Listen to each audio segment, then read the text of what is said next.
ყოველ სვეტს ჩაუმატოთ ერთი ცარიელი სვეტი. წინ და აი ეს იყო შეკითხვა, რომელთაც მომართა ტრენინგის მონაწილემ. მე გიორგი ვარ დათვკიშვილი და თქვენ ყურებთ Microsoft Excel-ის ვიდეო გაკვეთილს. მოდით ნახოთ რა მეთოდით შეიძლება გავაკეთოთ ის, რომ ყოველი ინსერტი თითოეული სვეტის წინ გაკეთდეს და თითო ახალი სვეტი ჩაემატოს მათ. მივმართოთ ერთ ესეთ ხრიკს. დავამატოთ ერთი ახალი სტრიქონი და უბრალოდ ისინი გადავნომროთ.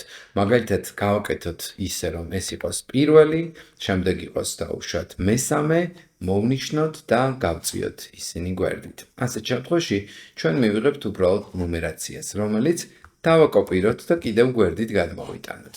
და ამის შემდეგ უბრალოდ მარტივად პირდაპირ ყოველგვარი ზედმეტი მოქმედებების გარეშე დავდგეთ ერთ უჯრაზე.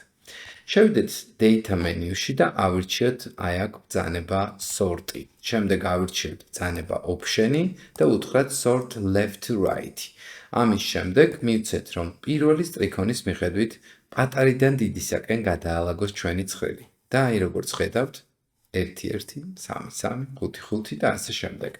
და ცხადია, მივიღეთ ჩამატებული თითოეული ცარიელი სვეტი ყოველი შევსებული სვეტის წინ. მადლობა ამ შეკითხვისათვის, არ დაგავიწყდეთ თქვენს, მოიწონოთ ეს ვიდეო, დამიწეროთ კომენტარებში თქვენი შეკითხვები და გელოდებით ტრენინგზე. მომავალ შეხვედრამდე.